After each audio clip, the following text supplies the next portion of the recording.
We've got more Mandalorian, more Baby Yoda snacking, and more Easter eggs. Here are the Star Wars references you might have missed from Season 2, Episode 4. In Chapter 12, The Siege, Mando and the child return to Nevarro and are reunited with their friends Greef Karga and Cara Dune. We also learn that the remaining Imperial forces are after the child to use his blood for some nefarious purpose. As usual, the episode was also filled with many Star Wars Easter eggs. Let's jump in. Early on in the episode, after Baby Yoda fails at being a master electrician, he's seen sipping soup next to Mando. It calls back to the Season 1 scene from Chapter 4 in which the child sipped soup while watching Mando and Cara Dune fighting upon meeting. Mando never takes off his helmet in front of people, or so he says. Here he can be seen opening his helmet to join the child in eating soup. We only see part of his jaw, but this feels like it's bending the Mandalorian's rules. The Armorer's lair on Nevarro is seen being looted by Aqualish. This species from the planet Mando first appeared in A New Hope. You may recall Ponda Baba, an Aqualish criminal who got his arm cut off by Obi-Wan Kenobi in Mos Eisley Cantina. Cara Dune, played by Gina Carano, hasn't been seen since the Season 1 finale. Now she's known as the Marshal on Nevarro, which immediately brought to mind Timothy Olyphant's character from the Season 2 premiere, Chapter 9, The Marshal. Greef Karga also makes his return this episode after last appearing in Chapter 8. Actor Carl Weathers is also the director of this episode. It seems that since the finale, he's teamed up with Cara Dune to clean up Nevarro with the goal of making it a safe planet. As Greef Karga and Mando are walking into the building with the classroom, you can spot a statue honoring IG-11. As you may recall from Chapter 8, the bounty hunter turned nurse droid sacrificed himself for them so they could protect the child, taking out the entire group of stormtroopers awaiting them at the entrance of the Lava River Tunnel. Leading the class of children that Mando dumps Baby Yoda in is a protocol droid. These droids specialize in translation, cultural customs, and etiquette. Of course, the most notable protocol droid in Star Wars lore is C-3PO. The protocol droid teacher also drops a lot of information on its students, mentioning actual Star Wars locations like the Hydean Way, Coruscant, Chandria, and Acadie's Maelstrom, which is in the Kessel sector. Han Solo's legendary Kessel Run took him through Maelstrom. We also learned that Chandria is currently the capital of the New Republic. These blue space cookies were actually Macarons, a delicious French delicacy, and now we know they also exist a long time ago in a galaxy far, far away. Mythrol, played by Horatio Sands, returns, after we last saw him back in Chapter 1.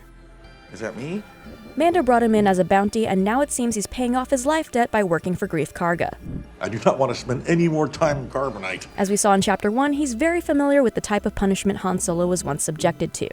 Code cylinders, which have also been referred to as data cylinders, coded rank cylinders, and coded key cylinders, are security devices containing coded information used by the Empire, and later also used by the First Order. They have appeared throughout the franchise dating back to A New Hope. Mythrol activates a hologram recording of Dr. Pershing, who we last saw in Chapter 3 performing tests on the child. Pershing is a doctor and scientist working for the Empire who apparently has been injecting the child's blood into test subjects since we last saw him. Dr. Pershing is sending a message to Moff Gideon about M counts in the child's blood. This is a direct reference to Midi-chlorians, the cells in blood that indicate force sensitivity. The concept of Midi-chlorians was first introduced in The Phantom Menace. If you were hoping to see scout troopers on speeder bikes this week, you're in luck. A number of them give chase to Cara, Greef, and Mythrol, and of course, they all end up crashing. Paul Sung-hyung Lee once again plays Captain Carson Teva of the New Republic Starfighter Corps. He returns this episode to question Greef Karga about the Imperial base explosion and to try to enlist Cara Dune. We last saw him in Chapter 10 working with Trapper Wolf and confronting Mando. This isn't Coruscant. When Mythrol mentions that the planet they're on isn't Coruscant, he's referencing the city-covered planet that was once home to the Jedi Temple and formerly served as the capital of the galaxy.